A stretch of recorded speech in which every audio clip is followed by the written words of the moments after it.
અરવલ્લી જિલ્લાના માલપુર મથકે પોલીસ પર ફાયરિંગ કરવાની ઘટના બની છે। માદક પદાર્થની ગાડીનો માલપુર પોલીસ અને એલસીબીની ટીમે ગલિયાદતા ટોલ નાકાથી કારનો પીછો કર્યો હતો। માલપુર બસ સ્ટેશન સામે માદક પદાર્થની ગાડી ઘેરાઈ જતા કારમાં બેસેલા આરોપીએ પોલીસ પર એક રાઉન્ડ ફાયરિંગ કર્યું હતું। જવાબમાં માલપુર પોલીસે આરોપીને ઝડપી પાડ્યો હતો, જેમાં એક આરોપી ફરાર થઈ ગયો હતો।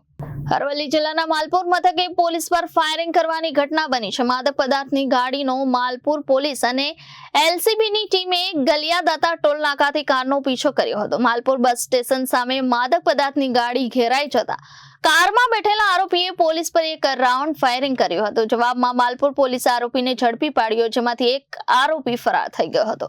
પોલીસે ગાડીની તપાસ કરતા 13.12 લાખના 437 કિલો પોસ્ટ દોરડા ઝડપી પાડ્યા હતા અને આરોપી પાસેથી એક રિવોલ્વર અને જીવતો કારતૂસ જપ્ત કર્યા હતા। માલપુર પોલીસને મારી નાખવાના આશયથી ફાયરિંગ કરનાર આરોપીને હિરાસતમાં લઈ આગળની કાર્યવાહી હાથ ધરી હતી। Reporter Hitendrasinh Rathod, Janadesh news, Aravalli.